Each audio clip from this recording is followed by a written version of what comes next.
શરૂઆત સુરતમાં bogus degree મામલે મોટો ખુલાસો થયો છે। બોગસ ડિગ્રીનું બનાવવાનું મુખ્ય મથક ગોપીપુરા। મુખ્ય આરોપી રશેશ અને બી.કે. રાવત બનાવતા નકલી ડિગ્રી। રશેશ ગુજરાતી સુરતના ગોપીપુરા સ્થિત પોતાના ગોવિંદ પ્રભા આરોગ્ય સંકુલમાંથી બીએમએસની ડિગ્રી આપતો હતો।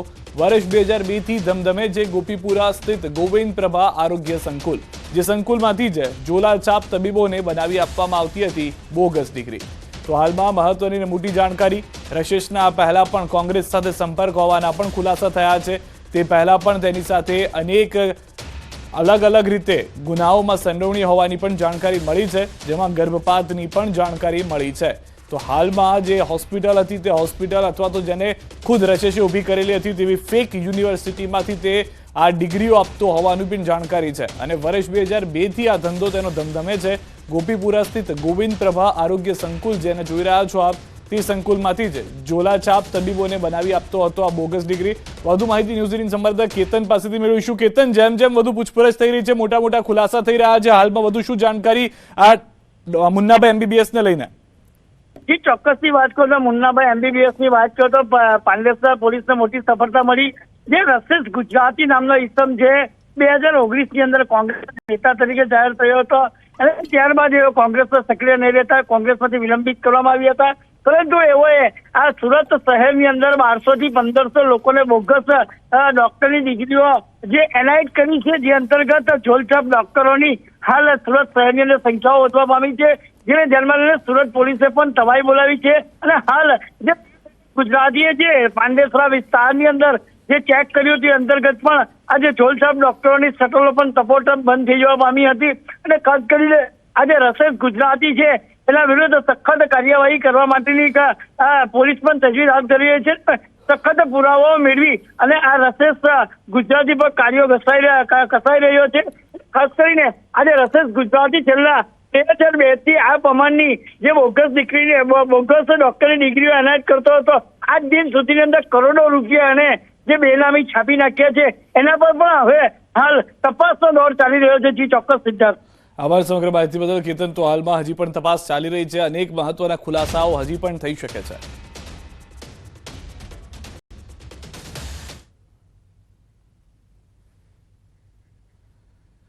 તો ડોક્ટર તરીકેની ખુદની છાપ અને ડોક્ટરની ફેક્ટરીનો ખુલાસો એ પણ થયો છે કે આ બોગસ ડોક્ટરની ફેક્ટરી ચલાવનાર કોંગ્રેસ નેતા પણ નીકળ્યો છે। કોંગ્રેસ નેતા ડોક્ટર રશેશ ગુજરાતી કોંગ્રેસ નેતા હોવાનું જાણવા મળ્યું છે। ડોક્ટર રશેશે ખોલી હતી બોગસ ડોક્ટરોની ફેક્ટરી, સુરતમાંથી બોગસ ડોક્ટરો તૈયાર કરતો રશેશ ગુજરાતી કે જેની 2019માં કોંગ્રેસ દ્વારા નિમણૂક કરવામાં આવી હતી સુરત ડોક્ટર સેલના ચેરમેન તરીકે। ત્યારે કોંગ્રેસ નેતા હેમાંગ વસાવડાએ કહ્યું કે ફેબ્રુઆરી 2019માં સ્થાનિક નેતાઓની ભલામણ થકી રશેશ ગુજરાતીને ડોક્ટર સેલનો પ્રમુખ બનાવવામાં આવ્યો હતો અને 2021માં તેઓએ કોંગ્રેસના સભ્યપદ પરથી રાજીનામું આપ્યું છે। આ મામલે ભાજપે કોંગ્રેસ પર પણ પ્રહાર કર્યા છે।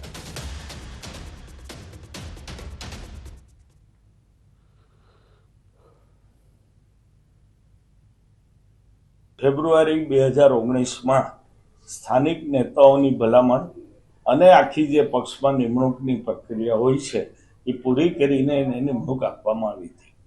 2021 પછી તેમણે કોંગ્રેસ પાર્ટીમાંથી નિષ્ક્રિય થઈ ગયા, પ્રાથમિક સભ્યપદ કે ક્રિયાશીલ સભ્યપદ ઉપરથી જાતે જ નિવૃત્તિ લઈ અને દૂર થઈ ગયા। 2024માં આ કાંડ ખુલ્યું છે।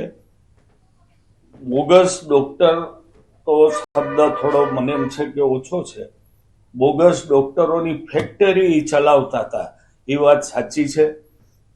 તપાસમાં એવું ખુલે છે કે 2002 થી એ આવી પ્રવૃત્તિ કરતા હતા। પ્રજાના આરોગ્ય સાથે ચેડા કરવાની વાત હોય, આવી બધી બાબતોની જ્યારે વાત હોય ત્યારે કોંગ્રેસ ક્યારેય ફ્રન્ટ ફૂટ પર આવતી નથી। કોંગ્રેસના નેતાઓ આ બાબતે કોઈ પણ જાતનો ખુલાસો કરવા પણ તૈયાર નથી અને જે કોંગ્રેસના ડૉક્ટર સેલના નેતા છે તે એવું કહી રહ્યા છે કે જે વ્યક્તિ જ્યારે અમે એમની નિમણૂક આપી ત્યારે એની પર કોઈ પણ પ્રકારનો ગુનો નોંધાયેલો નહોતો। એટલે મારે એવું કહેવું છે કે જો વ્યક્તિ દારૂ વેચતો હોય અને જો પકડાય તો જ દાનવ, બાકી તો દેવ થઈ શકે। એટલે આ બધી વાતો કોંગ્રેસ એ પોતાના રાજકીય રોટલા શેકવાની વાતો છે। ભારતીય જનતા પાર્ટી ક્યારે પણ કોઈ ગુનેગારની તરફદારી કરતું નથી। નકલી ઈડી મામલે 12 આરોપીના રિમાન્ડ મંજૂર કરવામાં આવ્યા છે. પોલીસે 12 આરોપીઓને કોર્ટમાં રજૂ કર્યા હતા, જેમાં ગાંધીધામ કોર્ટે 10 દિવસના રિમાન્ડ મંજૂર કર્યા છે. પોલીસે 14 દિવસના રિમાન્ડની માંગ કરી હતી. રિમાન્ડ દરમિયાન વધુ ખુલાસાઓ થવાની શક્યતા છે.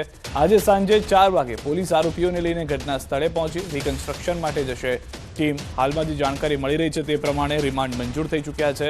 હવે કયા વિસ્તારની અંદર ક્યાં ક્યાં આવું કર્યું છે, રિકન્સ્ટ્રક્શન કરવામાં આવશે, વધુ જાણકારી ન્યૂઝ 18 સંવાદદાતા મેહુલ પાસેથી મેળવીએ. જી મેહુલ. જી ચોક્કસથી વાત કરી તો નકલી ઈડીના જે 12 આરોપીઓ હતા તેઓને આજે કોર્ટમાં રજૂ કરવામાં આવ્યા હતા. 14 દિવસના રિમાન્ડની માંગ કરવામાં આવી હતી. તો ગાંધીધામ કોર્ટે 10 દિવસના છે તે રિમાન્ડ મંજૂર કર્યા છે. તો રિમાન્ડ દરમિયાન છે તે વધુ ખુલાસાઓ થવાની શક્યતા છે. તો હાલ પોલીસ દ્વારા છે તે રિકન્સ્ટ્રક્શન કરવાની કામગીરી છે તે શરૂ છે. જી આભાર સમગ્ર માહિતી બદલ. તો હાલમાં સૌથી વધારે મહત્વની વાત રિકન્સ્ટ્રક્શન ઘટનાનું કરવું જરૂરી છે, કારણ કે તેનાથી જ ખ્યાલ આવશે કે કઈ મોડસ ઓપરેન્ડી હતી. અત્યાર સુધી 1-2 વ્યક્તિઓ નકલી પોલીસ કે અધિકારી તરીકે, આખી ઈડી તરીકેની નકલી ટીમ હતી. ભાવનગરથી સમાચાર. રેન્જ આઈજી અને પીઆઈને કર્યા છે સસ્પેન્ડ. રેન્જ આઈજીએ જ પીઆઈને સસ્પેન્ડ કર્યા હોવાની જાણકારી મળી રહી છે. ફરજમાં બેદરકારી બદલ પીઆઈને સસ્પેન્ડ કરાયા છે. આરોપીને લોકઅપમાં ન રાખી છૂટછાટ આપી હતી. ભરતનગર પોલીસ સ્ટેશનના પીઆઈ સસ્પેન્ડ થઈ ચૂક્યા છે. તપાસમાં પીઆઈની બેદરકારી સામે આવી હોવાની જાણકારી મળી રહી છે. રેન્જ આઈજીને ફરિયાદ મળી હતી કે જે આરોપી હતો તેને છૂટછાટ આપવામાં આવી છે, ન તો લોકઅપમાં રાખવામાં આવી રહ્યો છે, ના તો તેની સાથે આરોપી જેવું વર્તન કરવામાં આવી રહ્યું છે. તેના કારણે આઈજીનું ધ્યાન ગયું અને તેઓએ તુરત જ પીઆઈને સસ્પેન્ડ કર્યા છે. ભરતનગર પોલીસ સ્ટેશનની આ ઘટના હોવાની જાણકારી છે અને ભરતનગર પોલીસ સ્ટેશનની જાણકારીને લઈને ત્યાંના પીઆઈ જે હતા તેઓને તુરંત જ સસ્પેન્ડ કરી દીધા હોવાની જાણકારી મળી રહી છે. તો હાલમાં વધુ માહિતી મેળવીશું. ન્યૂઝ 18 સંવાદદાતા નીતિન અમારી સાથે જોડાઈ ગયા છે. નીતિન, સમગ્ર ઘટના શું ઘટી હતી અને શું કારણો રહ્યા સસ્પેન્ડ કરવાના? ચોક્કસ વાત કરીએ તો થોડા દિવસ પહેલા એક આરોપીને જે સવલતો ન આપવાની હોય તે સવલતો આપવામાં પીઆઈ છે તે પોતે સામે આવ્યા હતા અને તેને લઈ અને આ સમગ્ર બાબત છે તે ઘટના છે તે રેન્જ આઈજી ની પાસે આવતા તેઓએ તપાસ કરીને ત્યારબાદ તેમને લીવ રિઝર્વમાં રાખવામાં આવ્યા હતા અને હાલ આજે સમગ્ર મામલાની તપાસ પૂર્ણ થતા તેઓને છે તે ફરજ પરથી મોકૂફ કરવામાં આવ્યા છે. આભાર સમગ્ર માહિતી બદલ. તો હાલમાં ફરજ પરથી મોકૂફ કરવામાં આવ્યા હોવાની જાણકારી મળી રહી છે. વડોદરામાં ઇન્સ્ટાગ્રામ પર ફ્રેન્ડશિપની લાલચ આપી યુવતીઓને છિતરતી વિદેશી ગેંગનો પર્દાફાશ થયો છે. સાયબર ક્રાઇમની ટીમે 3 નાઇજીરિયન ભેજાબાજોને ઝડપી પાડ્યા છે, જે ખોટી ઓળખ આપી ફેક આઈડી બનાવી યુવતી સાથે નાણાકીય છેતરપિંડી કરતા, પાર્સલ રિસીવ કરવા, ફરવા જવા, લેપટોપ ખરીદવા અકસ્માતનું બહાનું બતાવી નાણાં ખંખેરતા. અમેરિકાના કેમિકલ એન્જિનિયર તરીકેની ખોટી ઓળખ આપી મિત્રતા કેળવી છેતરપિંડી આચરી હતી. પાર્સલના નામે ફરિયાદીને વાતોમાં ભોળવી રૂપિયા પડાવ્યા હતા, જેના આધારે પોલીસે દિલ્હીથી 3 નાઇજીરિયનની ધરપકડ કરી. પોલીસને આરોપીઓના ફોનમાંથી 500થી વધુ શંકાસ્પદ બેંક એકાઉન્ટની વિગતો મળી આવી છે. તપાસમાં આ ગેંગ સામે 900થી વધુ ફરિયાદ મળી આવી હોવાનું સામે આવ્યું છે. ત્યારે આરોપીઓની પૂછપરછ દરમિયાન ચોંકાવનારા ખુલાસા થવાની શક્યતા છે. ફરિયાદી દ્વારા એક ખોટા ઇન્સ્ટાગ્રામ આઈડીથી ફ્રેન્ડશિપ રિક્વેસ્ટ મોકલી, ત્યારબાદ ફરિયાદીનો વિશ્વાસ કેળવી ફરિયાદી દ્વારા એમને ત્યાં એક પાર્સલ મોકલવામાં આવ્યું હતું, ગિફ્ટ પાર્સલ. ત્યારબાદ આરોપી પોતે યુનાઇટેડ કિંગડમમાં હાર્બર એનર્જીમાં એન્જિનિયર છે અને પોતે દિગ્બોઈ ખાતે જોબ માટે આવવાના છે. તેઓ વિશ્વાસ કેળવી અને ત્યારબાદ ભોગ બનનારને 2 દિવસ પછી ફોન કરવામાં આવ્યો છે કે આપના જે મિત્ર છે એમનું એક પાર્સલ આવેલું છે અને એરપોર્ટ ખાતે ક્લિયરન્સમાં છે. તો ક્લિયરન્સના નામે ભોગ બનનાર પાસેથી 2,62,000 રૂપિયા ભરાવડાવેલ અને એમની સાથે છેતરપિંડી થઈ. મની ટ્રેલના આધારે જાણવામાં આવેલ કે જે પૈસા ગયા છે તે દિલ્હી ખાતેના એટીએમથી વિડ્રો થયા છે, જેમાં પીઆઈ પટેલ અને ટીમ દ્વારા દિલ્હી ખાતે જઈ રેકી કરી 3 નાઇજીરિયન આરોપીઓની ધરપકડ કરવામાં આવેલ છે, જેમના નામ છે લેઝુઓ જોન, જિબ્રિલ મોહમ્મદ, એકબુલ્લે ઇકેના. અમદાવાદમાં એએમસી મેટની બેઠક યોજાઈ હતી, જેમાં વિવિધ મુદ્દાઓ પર ચર્ચા કરાઈ. ત્યારે આ બેઠકમાં વિપક્ષે વીએસ હોસ્પિટલનું રિનોવેશન કરવાની રજૂઆત કરી. એએમસી કમિશનરને ફૂલ આપી રજૂઆત કરી. હાથમાં ગેટવેલ સૂનનું કાર્ડ આપી વિપક્ષે વિરોધ નોંધાવ્યો. એએમસી વિપક્ષ નેતા શહેજાદ ખાન પઠાણના સત્તા પક્ષ સામે ગંભીર આક્ષેપ. કહ્યું, એએમસી વીએસ હોસ્પિટલ માટે કરોડોનું બજેટ ફાળવે છે, પરંતુ રિનોવેશન નથી કરાતું. 1200 बेड से आज वो अस्पताल में सिर्फ गिने चुने बेड बचे हैं. जो बिल्डिंग है वो काफी जर्जरित हो चुकी है, यानी कि 1931 से भारतीय जनता पार्टी ने उसका रिनोवेशन ही नहीं किया.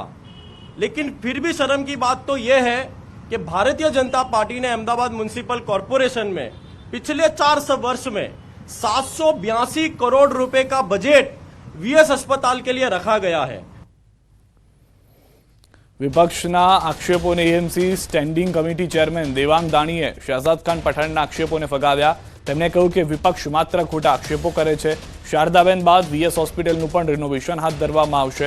લોકોને અર્બન હેલ્થ સેન્ટર એસવીપી અને એલજી હોસ્પિટલમાં પૂરતી સારવાર મળી જ રહી છે. શારદાબેન હોસ્પિટલ 1960ની અંદર નિર્માણ પામી હતી. આજે અશોક મિલના કમ્પાઉન્ડમાં 6-8 મહિનાની અંદર શારદાબેન હોસ્પિટલ એક નવીન રૂપ સાથે એસવીપીની જેમ તૈયાર થઈ જશે. વિપક્ષ દ્વારા અલગ ખોટા આક્ષેપો કરવામાં આવે છે.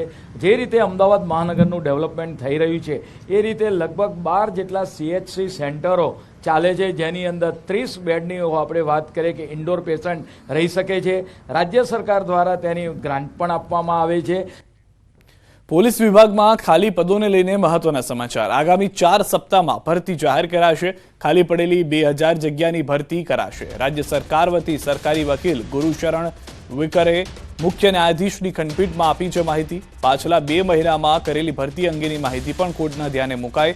પોલીસ ભરતી બોર્ડમાં પણ કાયમી અધ્યક્ષની નિમણૂક પૂર્ણ કરી હોવાની કોર્ટમાં અપાઈ માહિતી.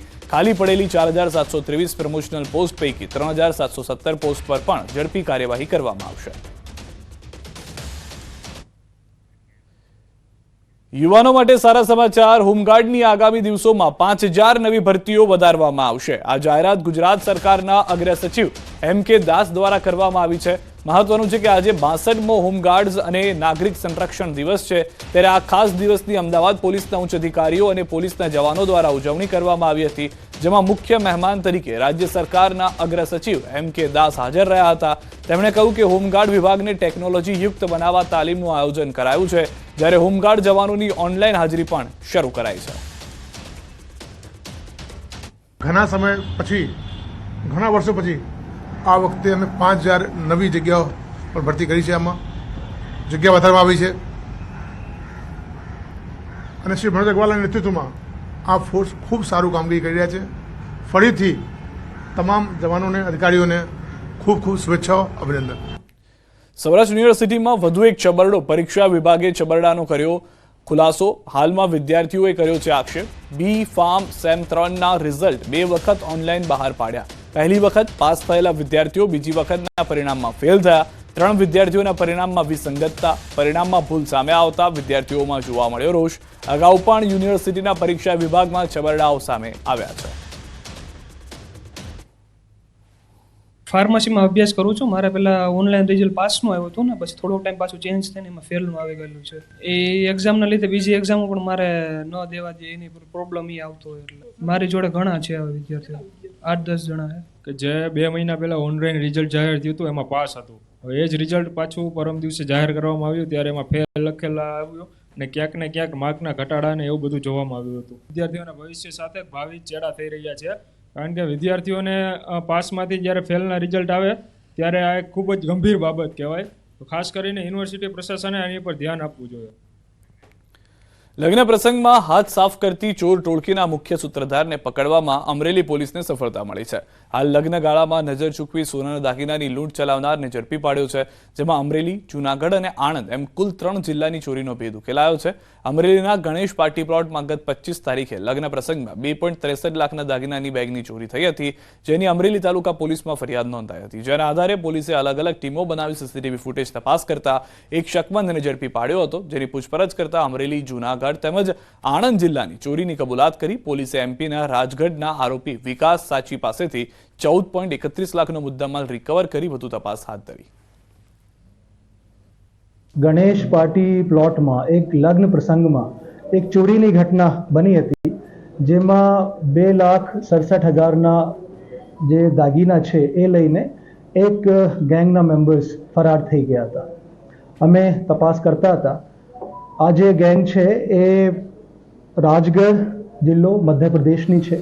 આ લોકોનું કામ એ છે કે કોઈ પણ લગ્ન પ્રસંગમાં જવાનું અને એક માઇનરને સાથે રાખવાનું અને નજર ચૂકવીને જે પણ કન્યાદાન અને આજુબાજુના લોકો જે હોય છે ત્યાંથી આ જે પૈસા હોય એ ત્યાંથી લઈને પૈસા અથવા દાગીના એ બેગ લઈને આ લોકો ત્યાંથી નજર ચૂકવીને જતા રહે છે. તો આ જે ગેંગના મુખ્ય સૂત્રધાર છે વિકાસ શકલરામ સાંસી, એમને પકડવામાં અમરેલી જિલ્લા પોલીસને સફળતા મળી છે. કે રાજ્યના નાગરિકોની સ્વાસ્થ્ય જોડે છેડા કરનાર કોઈ બી લોકો હોય, એ પછી કોઈ બી પાર્ટીના હોય, અમે પ્રોએક્ટિવલી કામ કરીએ જ છે. અમે રાજ્યના નાગરિકોની સુરક્ષા માટે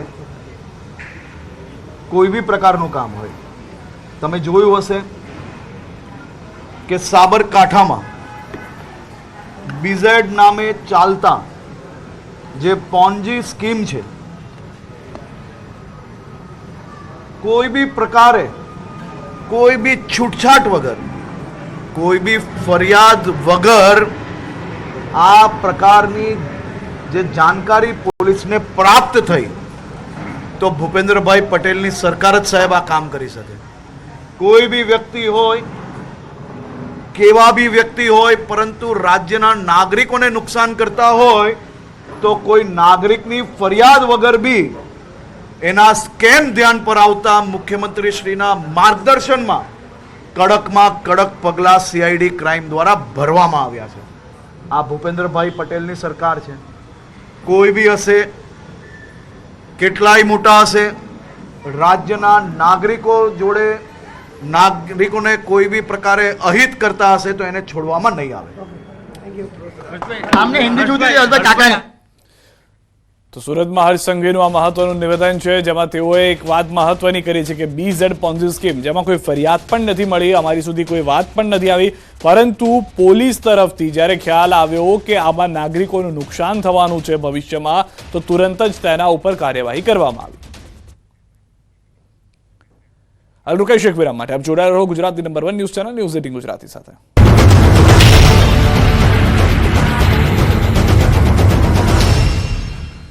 हमारे यहाँ महाटक भूपेन्द्रसिंह झाला सामे गाड़ियों कसायो છે. BZ ગ્રુપ બાદ હવે પેટા કંપનીઓ વારો છે. BZ ગ્રુપની પેટા કંપનીને CEO સામે ગુનો દાખલ થયો છે. ગાંધીનગરમાં CID ક્રાઇમમાં ફરિયાદ દાખલ થઈ છે.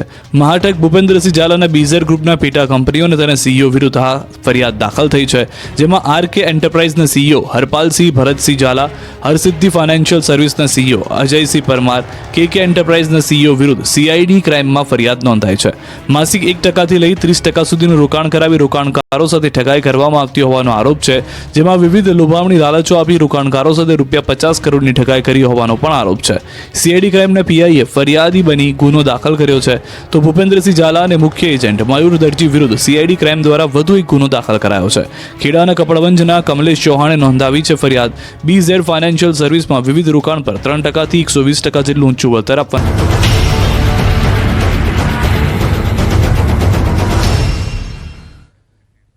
રાજકોટથી સમાચાર. પડધરી ગામે વધુ એક ભુવાનો પર્દાફાશ થયો છે. ભુવાના ધતિંગની લીલાનો વિડીયો વાયરલ થયો.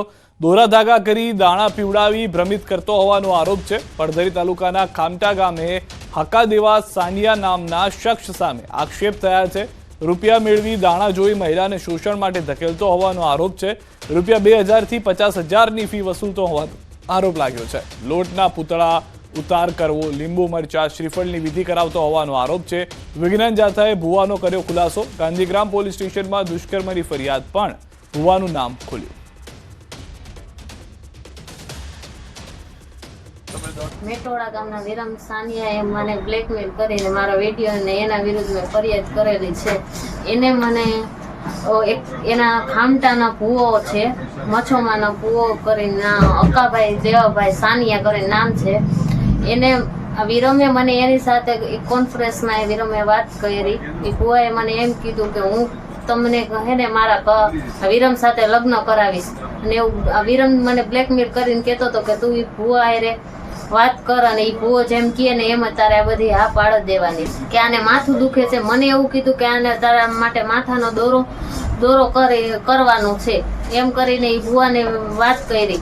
પછી ભુવાએ વિરમે શેનો દોરો કર્યો એ કઈ મને ખબર નથી, પણ મને આ દોરો 6મા મહિનામાં દીધો. એને આગલે દી મને દાણો ખવડાવ્યો. એમ કીધું કે તારા ઘરે જે દાણો પડ્યો હોય ને એમાં મચ્છોમાનું નામ લઈને એક દાણો ખાઈ જા. બાંધ્યા પછી 9મા મહિનામાં મને શું થયું ને મેં પછી સુસાઇડ કર્યું. એટલે મારા હાથ પગ ને કમર બધું ભાંગી ગયું. 3 ઓપરેશન છે.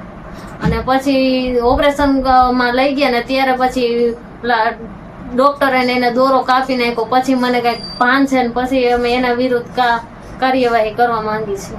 આજથી સેવા બધું બંધ. શું બંધ? શું આના દોરા ધાગા જી માતા કીએ બરોબર, આપણું કઈ કરવાનું થતું નથી. બધું બંધ.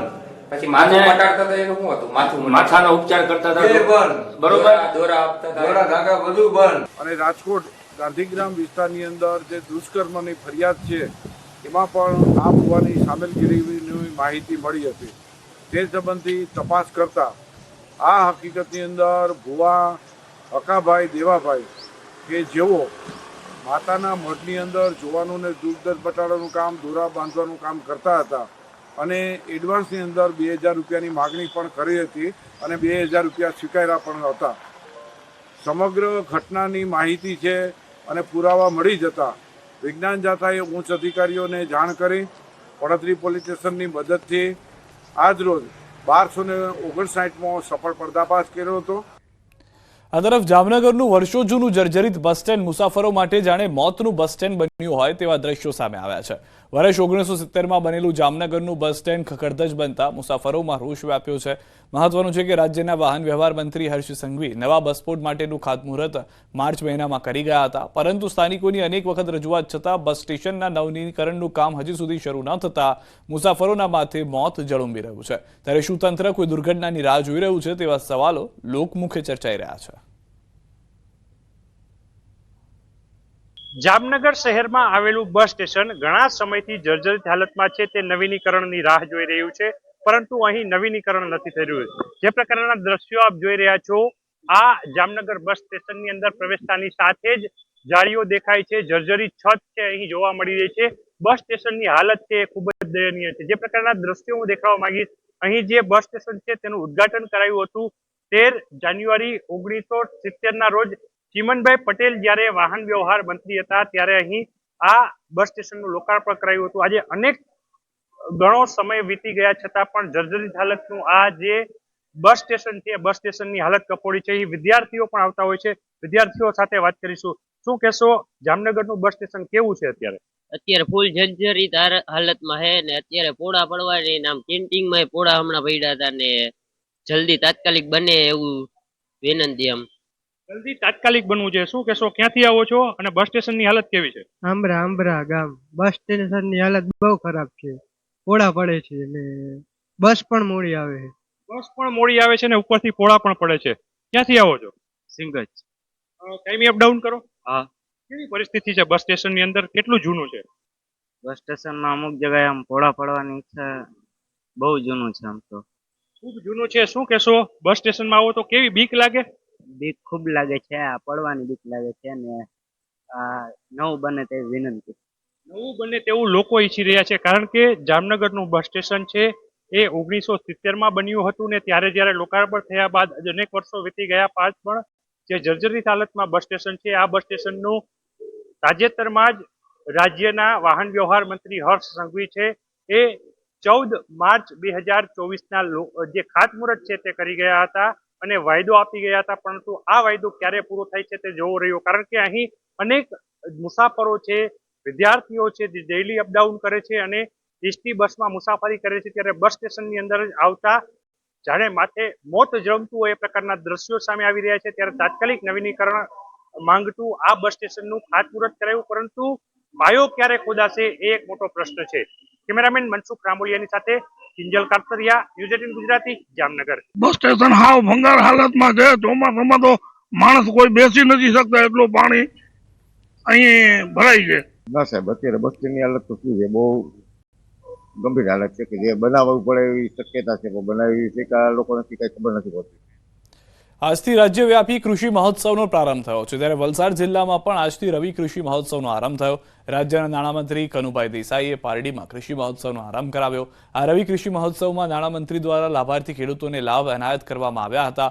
વિવિધ પ્રગતિશીલ ખેડૂતો અને સરકારના કૃષિ વિભાગ દ્વારા સ્ટોલ પણ લગાવવામાં આવ્યા હતા, જેમાં ખેડૂતોને ખેતીની ઉપયોગી માહિતી અને સાધનોનું પણ પ્રદર્શન રાખવામાં આવ્યું હતું. સરકારની કૃષિલક્ષી યોજનાઓને લાભ સીધો જ ખેડૂતોને મળે તે માટે ખેડૂતો માટે માર્ગદર્શન અને રજીસ્ટ્રેશન પણ કરાવવામાં આવ્યું.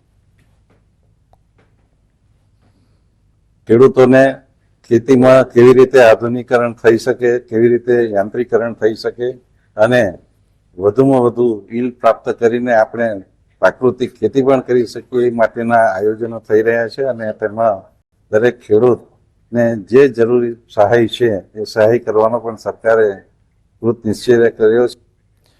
નવી દિલ્હીમાં 16મી ગ્રીહાસ સમિટમાં ગરવી ગુજરાત ભવનને ગ્રીન બિલ્ડિંગના એવોર્ડથી સન્માનિત કરવામાં આવ્યું. રાજધાની દિલ્હીમાં આવેલા ગુજરાત સરકારની સ્ટેટ બિલ્ડિંગ ગરવી ગુજરાત ભવનને ગ્રીહા દ્વારા ગ્રીન બિલ્ડિંગ એવોર્ડ એનાયત કરવામાં આવ્યો. એવોર્ડ સમારોહ 5 ડિસેમ્બર 2024ના રોજ નવી દિલ્હીમાં ઇન્ડિયન હેબિટેટ સેન્ટરમાં યોજાયો. 16મી ગૃહ સમિટ 4 થી 5 ડિસેમ્બર 2024 દરમિયાન બિલ્ટ એન્વાયરમેન્ટમાં ગતિશીલ ક્લાઇમેટ એક્શન થીમ પર યોજવામાં આવી હતી, જેના ઉદ્દેશ આબોહવાની પ્રતિકૂળ અસરોથી બચવા માટે લોકો જાગૃતિ માટેનો હતો.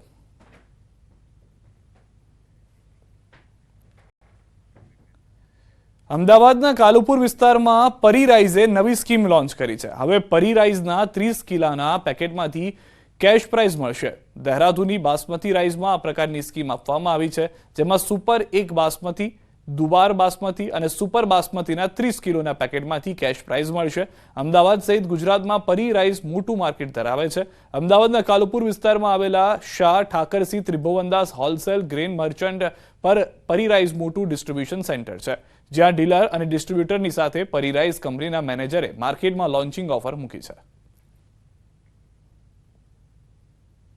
जो रेट को बाकी ब्रांडों के साथ कंपैरिजन करें तो परी ब्रांड जो है लोगों को सस्ता पड़ता है और इसमें हमने इस साल क्या किया है, स्कीम रखी कैश डिस्काउंट की, कैश स्कीम, जो हर बैग में कुछ ना कुछ निकलेगा पर कस्टमर को.